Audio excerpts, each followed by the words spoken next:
Hi, everybody. Okay, so it's time for the fifth story. The series I know I've said was five stories, but actually it grew. So I have eight stories and a ninth chapter, which is a collection of poems. All right, so we're at the fifth story, so about halfway through, and it's called Tuner in the Alleyway. Tuner Two Shoes came home from school on public transport. She used the metro, and she walked the last bit of the way. The metro station led out into a mall, and she passed the shops and the food court and made her way through a tunnel to the exit into the little park. The tunnel had two escalators, one going down and one going up. A long time ago, when she was with Mom, Tuner's shoelace got caught in the treads of the escalator. She dropped to where the stairs fed into the floor, trying to pull her shoe off, and was scared for her fingers. A man knew what to do and pushed the emergency stop button. Now that she was using the metro by herself, she was scared to go on the escalators again, so she usually used the stairs. By the time she reached the outdoors, she was hot and tired. Tuner liked the chestnut trees in the park and the dry fountain with its gritty statue of angels. But this park was not for playing. There were no jungle gyms or slides, only old men drinking from paper bags. She made her way quickly, looking down at the path so they wouldn't notice her. Tuner was 7 years old now and knew how to slip by like a ghost. This apartment was downtown, near the hockey arena and the children's hospital. It wasn't a loft like her old home. This apartment was in an older building with other apartments. Tuner liked to visit her neighbors when she came home from school. The neighbor right next to her was an artist, and the neighbor next to him was spiritual and owned ferrets.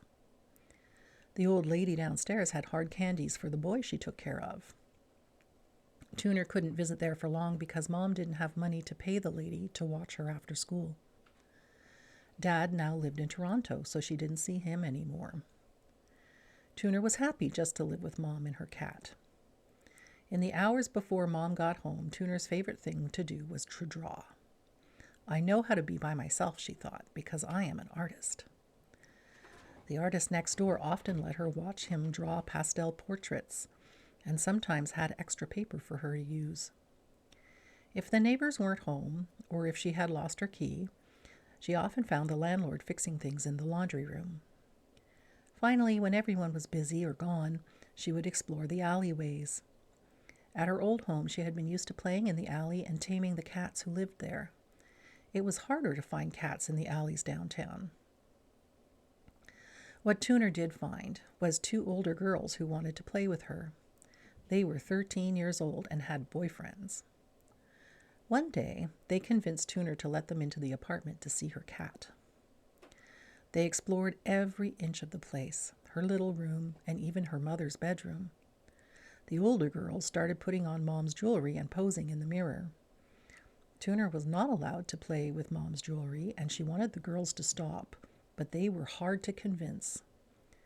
Eventually, they put it all away shortly before Mom was supposed to get home. When Mom got home, Tuner didn't tell her she had let the girls in. She didn't want to admit that they had played dress-up with the jewelry she wasn't supposed to touch. But Mom found a feather from one of the girls' feather boa, and Tuner had to admit she had let them in. Tuner made sure not to let them in again. She didn't want to risk Mom coming home early and getting into trouble. Also, Mom had explained about telling the truth, always, even if the truth would make her mad. Tuner played other games with the girls and their boyfriends. One of the boys had found a nook in the alleyway and dragged an old sofa there. The girls would take turns kissing the boys, and Tuner was the lookout. Sometimes the boys would ask to see her underpants, and that wasn't too much trouble. And a few times they insisted that she have a turn in the kissing game. Tuner didn't like the smell of the sofa or the boys. But they insisted she didn't want to be a lesbian, so she let them kiss and touch her. Tuner didn't know what a lesbian was. One of the girls told her it was a girl who liked other girls, and Tuner decided she was a lesbian, but kept it secret. One day, the girls came to find Tuner. They needed her because she was small enough to crawl through another friend's window and let them in through the balcony door. That friend was away for the week, and they couldn't drink the 7-Up from the fridge, and sit on the sofa and watch TV. Tuner wasn't sure they were allowed, but the girls said the mom said it was okay. Tuner went to the fridge, but there wasn't any soda.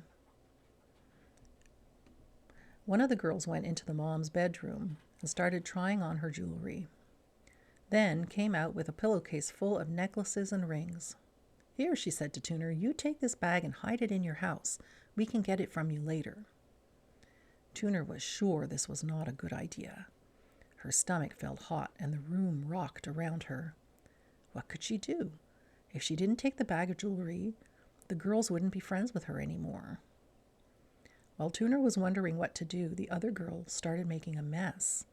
She turned over the plants, threw the sofa pillows around, and wrote F-U-C-K on the bathroom mirror. Tuner knew they were in big trouble now. She took the bag and ran home to hide it under her own pillow. Mom found the jewelry. Tuner didn't know how to say what had happened. The police officer who came to talk to her had big black boots and was very serious. "If you ever get into trouble again, we can take you away from your mother," he threatened. Mom was crying. Tuner felt so scared she thought she would die. Tuner hated to see Mom so upset. She didn't know how to say what happened, and she couldn't talk or swallow at all anymore. Tuner was never allowed to play with those girls again.